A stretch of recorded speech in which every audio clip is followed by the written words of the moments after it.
Hello everyone, मेरा नाम है Dayasagar Dubey. Today's topic is elasticity of demand. इसमें तीन पार्ट हैं: price elasticity of demand, income elasticity of demand and cross elasticity of demand. पहले हमने डिमांड के बारे में पढ़ा था कि इसमें चार चीज़ें मेन इंपॉर्टेंट होनी चाहिए। एक तो क्वांटिटी ऑफ कमोडिटी, दूसरा विलिंगनेस और डिज़ायर टू बाय, तीसरा परचेजिंग पावर और चौथा a particular time. For example, 2 packet of bread in a week for 10 rupees. 2 bread मतलब आपकी क्वांटिटी आ गई यहाँ पे, आपको ख़रीदना मतलब आपकी इच्छा है ख़रीदने की, और उसके बाद जो 10 रुपये है वो आपकी परचेजिंग पावर हो गई, और इन अ वीक ये आपका टाइम ड्यूरेशन हो गया। तो इसको कहते हैं demand. Price elasticity of demand. Price का डिमांड के ऊपर क्या इफेक्ट होता है। अगर प्राइस थोड़ा सा बढ़ता है तो डिमांड कितनी कम होगी, अगर प्राइस थोड़ा ज़्यादा बढ़ता है तो डिमांड कितनी कम होगी, उसकी इलास्टिसिटी अब हम चेक करेंगे। इलास्टिसिटी चेक करने का मतलब है कि उसमें कितना चेंज आ रहा है। तो जैसे कि आप फॉर्मूला देख सकते हैं यहाँ पे, percentage change in quantity demand divided by percentage change in price. यहाँ पे ये चीज़ आपको ध्यान रखनी है कि यहाँ पे परसेंटेज दिया हुआ है, ना कि अमाउंट। लोग क्या करते हैं, अपना टेबल बनाते हैं, उसमें अमाउंट लिखते हैं, जैसे वो 10 से 15 रेज कर रहा है प्राइस, और क्वांटिटी डिमांड उसकी 15 से 10 कर रही है डिक्रीज। लेकिन आपको इसका परसेंटेज निकालना पड़ेगा। जब आप परसेंटेज निकालोगे तो चीज़ें अलग हो जाएंगी। इस चीज़ का खास ध्यान रखिएगा आप। अब हमारे पास 5 टाइप के प्राइस इलास्टिसिटी ऑफ डिमांड होते हैं। पहला, परफेक्टली इन इलास्टिक, जिसका अभी आप ग्राफ देख रहे हो। इसमें ये पैरेलल टू वाई एक्सिस होती है। इसमें आपकी प्राइस चाहे कितनी भी बढ़े या घटे, डिमांड पे कोई फ़र्क नहीं पड़ता है। Perfectly in elastic. In elastic मतलब जिसमें बिल्कुल भी खिंचाव नहीं आ रहा है या फिर बिल्कुल भी चेंज नहीं आ रहा है। इसके एग्जाम्पल सॉल्ट या फिर लाइफ सेविंग मेडिसिन कह सकते हो आप। सॉल्ट आदमी अपने स्वाद के अनुसार ही यूज़ करता है। ऐसा नहीं है अगर सॉल्ट सस्ता हो जाएगा तो आदमी ज़्यादा सॉल्ट खाने लगेगा, या फिर सॉल्ट ज़्यादा महंगा हो जाएगा तो सॉल्ट कम खाने लगेगा। उसको जितनी रिक्वायरमेंट है वो उतना ही खाएगा। लाइफ सेविंग मेडिसिन का भी यही है। अगर किसी की लाइफ की बात आती है तो हमको उसकी लाइफ सेव करना ज़्यादा इंपॉर्टेंट होता है बजाय पैसे के। सेकेंड, इन इलास्टिक डिमांड या फिर रिलेटिवली इन इलास्टिक डिमांड। इसमें आपके प्राइस पे बहुत ज़्यादा चेंज आने के बाद भी क्वांटिटी पे थोड़ा ही चेंज आता है। जैसे आपका डेली नीड्स के गुड्स हैं, फ्रूट्स वेजिटेबल।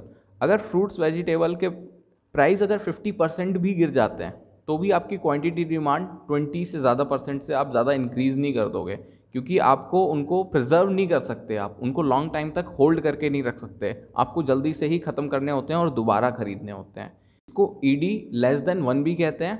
और इसका जो ग्राफ है वो थोड़ा सा फ्लैट होता है वाई एक्सिस की तरफ। जैसे कि आप देख सकते हैं इसमें कि प्राइस P से P1 जा रहा है और क्वांटिटी Q से Q1 इंक्रीज हो रही है। तो प्राइस में कितना ज़्यादा डिफरेंस है और क्वांटिटी में थोड़ा ही इंक्रीज हुआ है। यूनिटरी इलास्टिक या फिर unit elastic demand, ED equals to 1। जितना परसेंटेज चेंज इन प्राइस हो रहा है उतना ही परसेंटेज चेंज इन डिमांड हो रहा है। अब इसका आप ग्राफ यहाँ पे देख सकते हैं। जो इसमें लाइन डिमांड की बनती है उसको रेक्टेंगुलर हाइपरबोला भी कहते हैं। ये एक रियल सिचुएशन नहीं है, इसलिए इसका कोई एग्जाम्पल नहीं दिया हुआ है मैंने। अगर आपको कहीं से कोई एग्जाम्पल मिलता है तो आप इसको कमेंट में ज़रूर करना। फोर्थ, इलास्टिक डिमांड या फिर रिलेटिवली इलास्टिक डिमांड। इस केस में प्राइस में थोड़ा चेंज आने पे क्वांटिटी डिमांड थोड़ी ज़्यादा चेंज होती है। तो देखा जाए तो परसेंटेज चेंज इन प्राइस कम है, परसेंटेज चेंज इन क्वांटिटी ज़्यादा है। इसका जो ग्राफ होता है वो थोड़ा सा फ्लैट होता है एक्स एक्सिस की तरफ। जैसे कि आप देख सकते हैं, इसको ED ग्रेटर देन 1 भी कहते हैं। ये जो होता है वो ड्यूरेबल गुड्स में एप्लीकेबल होता है, जैसे टीवी, कार, अलमीरा। इसमें क्या होता है कि ये जो कमोडिटीज़ हैं इनको आप होल्ड करके रख सकते हो। तो इनके प्राइस अगर थोड़े भी कम होते हैं या थोड़े कम हो जाते हैं तो आप इनकी क्वांटिटी थोड़ी ज़्यादा बढ़ा देते हो। यानी जितना परसेंटेज चेंज इनके प्राइस में आता है उससे ज़्यादा आप इसकी क्वांटिटी डिमांड में चेंज लाते हो। परफेक्टली इलास्टिक डिमांड, ये आपका फिफ्थ और आखिरी टाइप है। इसमें आपकी प्राइस में ज़्यादा चेंज नहीं आता है। अगर थोड़ा भी चेंज आता है तो आपकी डिमांड या तो इन्फिनिटी जा सकती है या फिर ज़ीरो भी हो सकती है। इसमें ED इक्वल्स टू इन्फिनिटी होता है और ये बिल्कुल फ्लैट होता है पैरेलल टू एक्स एक्सेस, जैसे कि आप इस ग्राफ में देख सकते हैं। ये भी एक रियल सिचुएशन नहीं है, इसलिए मैंने इसका एग्जाम्पल नहीं दिया हुआ है, लेकिन अगर आपको एग्जाम्पल मिलता है तो ज़रूर शेयर कीजिएगा। Next, factor affecting price elasticity of demand. पहला आता है इसमें नेचर ऑफ कमोडिटी। आपकी नेचर क्या है कमोडिटी का, वो डेली नीड की है या फिर ड्यूरेबल है। अगर वो डेली नीड की है तो आप उसे होल्ड करके नहीं रख सकते, इसलिए उसकी डिमांड इन इलास्टिक होगी। लेकिन अगर वो ड्यूरेबल गुड है तो उसकी जो डिमांड है वो इलास्टिक होगी, ग्रेटर देन 1। सेकेंड पॉइंट आता है अवेलेबिलिटी ऑफ सब्सटीट्यूट। अगर किसी गुड्स का सब्सटीट्यूट अवेलेबल नहीं है तो उसकी डिमांड इन इलास्टिक होगी, क्योंकि आपको वही चीज़ खरीदनी पड़ेगी, आपके पास कोई सब्सटीट्यूट नहीं है। लेकिन अगर उसका सब्सटीट्यूट अवेलेबल है तो उसकी डिमांड इलास्टिक हो जाएगी, क्योंकि अगर इसके प्राइस बढ़े तो हम दूसरे पे शिफ्ट कर जाएंगे, हम उसकी डिमांड बढ़ा देंगे और इस प्रोडक्ट के प्राइस कम हो जाएंगे। थोड़ा सा ही प्राइस कम होने पे इसकी डिमांड भी बढ़ सकती है और थोड़ा ही प्राइस ज़्यादा होने पे इसकी डिमांड कम हो सकती है। थर्ड पॉइंट आता है नंबर ऑफ़ यूजेस। आपकी कमोडिटी के कितने यूजेस हैं, जैसे मिल्क, उसके बहुत ज़्यादा यूजेस हैं तो उसकी डिमांड इलास्टिक होती है। अगर इसका प्राइस बढ़ता है तो इसकी बाकी सारे नंबर ऑफ़ यूजेस पे भी फ़र्क आएगा, और अगर इसका प्राइस थोड़ा सा कम हो जाता है तो अब हम बाकी चीज़ें भी ज़्यादा प्रोड्यूस कर सकते हैं जो इससे मिलते हैं। लेस नंबर ऑफ़ यूजेस में price elasticity of demand in elastic हो जाती है। Fourth point, possibility of postponement. अगर आप उसे पोस्टपोन कर सकते हो तो आपकी इलास्टिसिटी ऑफ डिमांड इलास्टिक होगी। अगर आप उसे पोस्टपोन नहीं कर सकते तो इन इलास्टिक होगी। पोस्टपोन करने का मतलब है आप उसको होल्ड करके रख सकते हो, फ्यूचर में भी आप उसको खरीदोगे तो भी कोई प्रॉब्लम नहीं होगी आपको, आप उसे होल्ड कर सकते हो। जैसे मोबाइल फ़ोन, अगर आप 2-4 दिन बाद खरीदोगे या 1 महीने बाद खरीदोगे, 1 साल बाद खरीदोगे तो भी आपकी लाइफ में कोई दिक्कत नहीं आएगी। लेकिन जैसे वेजिटेबल्स हैं, फ्रूट्स हैं, अगर आप उनको नहीं खरीदोगे तो आपको दिक्कत हो जाएगी, आपको न्यूट्रिशन चाहिए ही चाहिए, तो उसकी डिमांड इनइलास्टिक होगी। मोबाइल फ़ोन की डिमांड इलास्टिक होगी। फिफ्थ पॉइंट आता है हैबिट्स। अगर आप किसी चीज़ के हैबिचुअल हैं तो प्राइस आपके लिए ज़्यादा मैटर नहीं करता है, आपको वो चीज़ खरीदनी ही है। अगर उसका प्राइस थोड़ा बढ़ भी जाता है तो भी आप खरीदेंगे, थोड़ा कम भी हो जाता है तो भी आप उतनी ही क्वांटिटी खरीदेंगे। तो इस केस में इसकी प्राइस इलास्टिसिटी इनइलास्टिक हो जाती है। अगर आप किसी चीज़ के हैबिचुअल नहीं हैं आपके लिए फिर प्राइस मैटर करेगा। अगर उसका प्राइस थोड़ा भी बढ़ा तो आप उसकी डिमांड कम कर दोगे, आप दूसरी तरफ चले जाओगे। तो इसलिए इसकी डिमांड जो है, प्राइस इलास्टिसिटी डिमांड इलास्टिक हो जाएगी। हैबिचुअल केस में इनइलास्टिक, नॉट हैबिचुअल केस में elastic. Sixth point, time period. अगर किसी कमोडिटी की लाइफ छोटी है, जैसे आपकी डेली नीड्स के गुड्स, और कुछ हैं जो लॉन्ग पीरियड में यूज़ होते हैं, जैसे टीवी, फ्रिज, कार एक्सेट्रा, तो जो चीज़ें आपकी शॉर्ट पीरियड के लिए आप यूज़ करते हो या फिर जिनकी लाइफ छोटी है वो इनइलास्टिक होंगी। क्यों? क्योंकि वो आपकी डेली नीड में यूज़ आ रही हैं, उनके प्राइस में चेंज आने से आपकी क्वांटिटी डिमांड में ज़्यादा फर्क नहीं आता है। लेकिन जो चीज़ आप लॉन्ग रन के लिए यूज़ करते हो उनमें अगर आपके प्राइस में चेंज आता है तो आप सोच समझ के खरीदते हो कि आपको खरीदना है या नहीं खरीदना है, इसलिए वहाँ पे प्राइस मैटर कर रहा है। और डेली नीड्स की गुड्स में आपके लिए प्राइस ज़्यादा मैटर नहीं करता है, तो आपकी price elasticity of demand short period में इनइलास्टिक होती है और लॉन्ग पीरियड में इलास्टिक होती है। Importance of price elasticity of demand. First point, useful to producer. Price elasticity of demand के ग्राफ्स को देख के हमने जो सीखा उससे पता चलता है कि एक कंज्यूमर प्राइस चेंज पे कितना रिस्पॉन्स करता है उसकी क्वांटिटी डिमांड को लेके। तो ये चीज़ प्रोड्यूसर के लिए काफ़ी ज़्यादा हेल्पफुल है। उसको पता चलेगा कि उसे प्राइस कितना बढ़ाना है, कितना कम करना है, जिससे उसके कस्टमर बने रहें और वो मैक्सिमम प्रॉफिट कमा सकें। सेकेंड पॉइंट आता है आपका इंपॉर्टेंस इन फैक्टर प्राइसिंग। अगर आप इन इलास्टिक गुड प्रोड्यूस कर रहे हो तो आपको ज़्यादा प्रॉफिट होने वाला है, क्योंकि वो जल्दी जल्दी खरीदी जाती हैं और प्राइस उतना मैटर भी नहीं करता है कंज्यूमर के लिए। लेकिन अगर आप ड्यूरेबल गुड्स बना रहे हो तो उस केस में प्राइस मैटर करता है। तो आप कौन सा फैक्टर यूज़ करोगे क्या बनाने के लिए, यहाँ पे उसके लिए बहुत इंपॉर्टेंस है। Useful to finance minister. अब आपको लग रहा होगा ये फाइनेंस मिनिस्टर के लिए क्या यूज़फुल होगा, लेकिन किस प्रोडक्ट पे कितना ज़्यादा टैक्स लगाना है ये प्राइस इलास्टिसिटी ऑफ डिमांड से ही फाइनेंस मिनिस्टर को पता चलता है। इस केस में हमारी निर्मला सीतारमण जी, पता नहीं वो यूज़ करती हैं कि नहीं करती हैं, लेकिन हाँ ये इंपॉर्टेंट है। Importance in international trade. जब दो कंट्रीज़ के बीच में ट्रेड होता है तो अगर कमोडिटी इन इलास्टिक है तो उस चीज़ की नीड है, इसका मतलब उसकी जो प्राइस है वो एक कंट्री आसानी से बढ़ा सकता है। लेकिन अगर प्रोडक्ट इलास्टिक है तो उसका प्राइस ज़्यादा नहीं बढ़ा सकता। तो ये इंपॉर्टेंस इन इंटरनेशनल ट्रेड भी आती है। तो हमको क्या एक्सपोर्ट करना चाहिए, क्या इंपोर्ट करना चाहिए। Explain the paradox of poverty. Paradox of poverty क्या है? जब एक किसान ज़्यादा प्रोड्यूस करता है फिर भी उसके पास पैसे कम आते हैं, ऐसा क्यों होता है, इसको ये एक्सप्लेन करता है।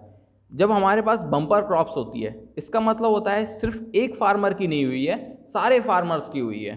तो जब सप्लाई ज़्यादा हो जाती है तो उस हिसाब से उसका प्राइस कम हो जाता है और फिर किसान को उतने पैसे नहीं मिल पाते जितने उसको मिलने चाहिए थे।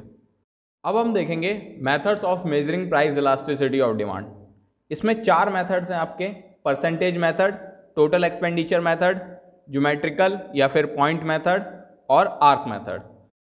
पहला जो मेथड है आपका परसेंटेज मेथड, जिसको अभी तक हम पढ़ते हुए आ रहे हैं, percentage change in quantity demand upon percentage change in price. इसको अगर हम दूसरी तरीके से लिखें तो delta Q upon Q divided by delta P upon P.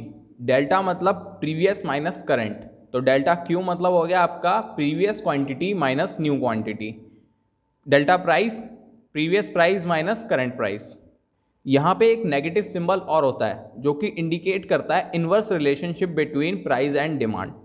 Generally उसको हम लगाते नहीं है, लेकिन आपको जब आप आंसर लिखोगे तो उसे ब्रैकेट में लगाना है शो करने के लिए कि ये इनवर्स रिलेशनशिप दिखाता है प्राइस और क्वांटिटी डिमांड के बीच में। यहाँ पे मैंने पहले मेथड का आपको थोड़ा सा ब्रीफ दे दिया है। अब सेकंड मेथड देखते हैं, total expenditure method. Total expenditure equals to price into quantity. इसमें 3 ही केस बनते हैं। पहला इनइलास्टिक, इलास्टिक और यूनिटरी इलास्टिक। तो पहला हम देखते हैं इनइलास्टिक में। अगर आपका टोटल एक्सपेंडिचर प्राइस के साथ बढ़ रहा है, जैसे प्राइस बढ़ रहा है तो आपका टोटल एक्सपेंडिचर भी बढ़ रहा है। अगर आपका टोटल एक्सपेंडिचर प्राइस के साथ कम हो रहा है, अगर प्राइस कम हो रहा है तो टोटल एक्सपेंडिचर भी कम हो रहा है। अगर दोनों सेम डायरेक्शन में जा रहे हैं तो इसको आप कहोगे elasticity of demand is inelastic या फिर ईडी लेस देन 1। इस चीज़ का आपको ध्यान रखना पड़ेगा। फिर आपका आता है इलास्टिक। अगर आपका प्राइस बढ़ रहा है और टोटल एक्सपेंडिचर कम हो रहा है, और अगर आपका प्राइस कम हो रहा है और टोटल एक्सपेंडिचर आपका बढ़ रहा है, यानी ये दोनों अपोजिट में जा रहे हैं, प्राइस और टोटल एक्सपेंडिचर, तो इसको कहोगे आप ईडी ग्रेटर देन 1। अगर आपका टोटल एक्सपेंडिचर प्राइस के साथ बढ़े या घटे सेम रहता है तो इस कंडीशन को कहते हैं यूनिटरी इलास्टिक। आपका प्राइस बढ़ा फिर भी आपका टोटल एक्सपेंडिचर सेम है, आपका प्राइस कम हो गया फिर भी आपका टोटल एक्सपेंडिचर सेम है जितना पहले था, तो इसको कहते हैं हम यूनिटरी इलास्टिक। इसकी आप टेबल देखिए तो आपको ज़्यादा समझ में आएगा। जैसे पहले आप देखोगे प्राइस 6, 5 और 4 दे रखा है, क्वांटिटी डिमांड 10, 15, 20 दे रखी है। ठीक है, आपका टोटल एक्सपेंडिचर दिया हुआ है 60, 75, 80।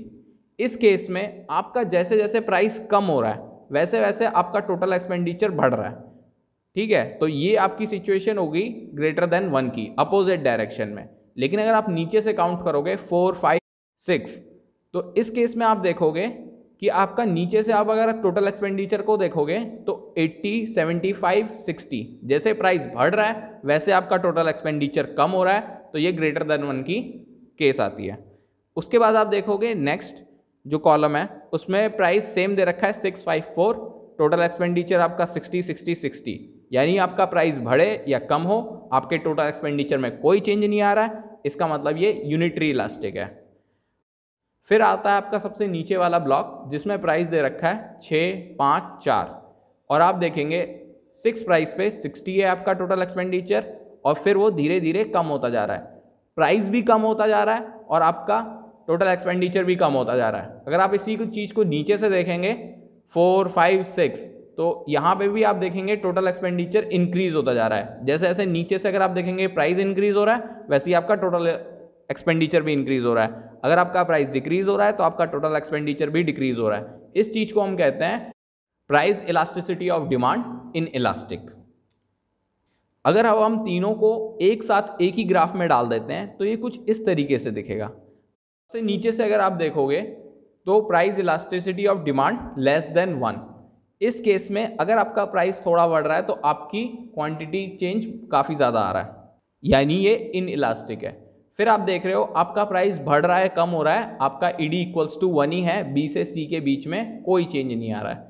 फिर आप देख रहे हो बी से ए के बीच में अगर आपका प्राइस थोड़ा भी बढ़ रहा है तो आपकी क्वांटिटी चेंज में काफ़ी ज़्यादा चेंज आ रहा है।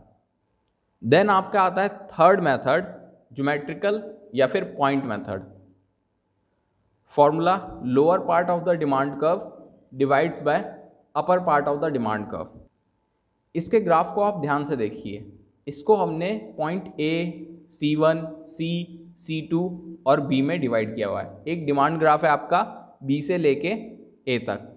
तो अगर आप सबसे नीचे से स्टार्ट करते हैं पॉइंट B से, तो यहाँ पे आपकी ED इक्वल्स टू 0 है। क्यों? क्योंकि आपका फॉर्मूला कहता है कि lower part divide by upper part. तो यहाँ पे लोअर पार्ट है ही नहीं, तो हम उसको 0 कर देंगे और अपर पार्ट आपका पूरा A से लेके B तक आएगा।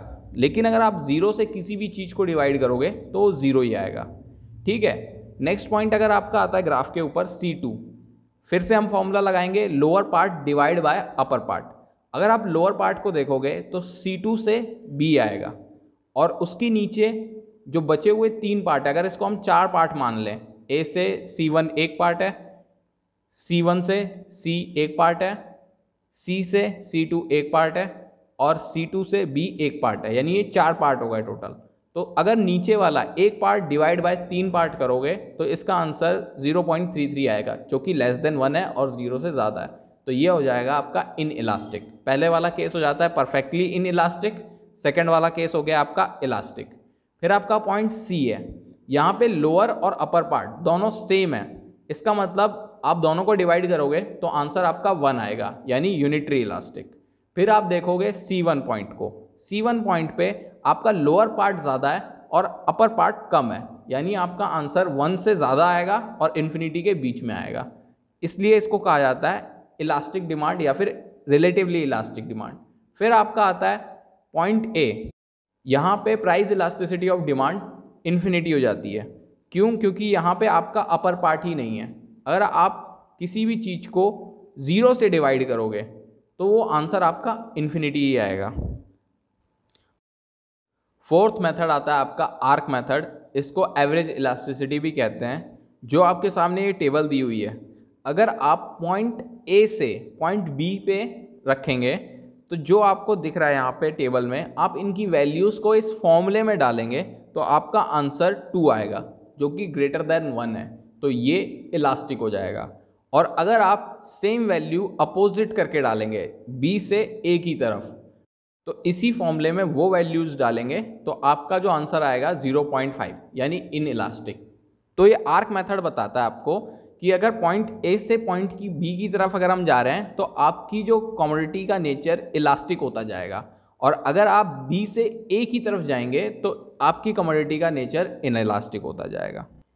इनकम इलास्टिसिटी ऑफ डिमांड, इसमें आपका इनकम में चेंज आने की वजह से क्वांटिटी डिमांड में कितना चेंज आता है, क्या चेंज आता है, इसी को इनकम इलास्टिसिटी ऑफ डिमांड कहा गया है। जैसे हमने अभी प्राइस इलास्टिसिटी ऑफ डिमांड कहा, वैसे ही अब इनकम इलास्टिसिटी ऑफ डिमांड।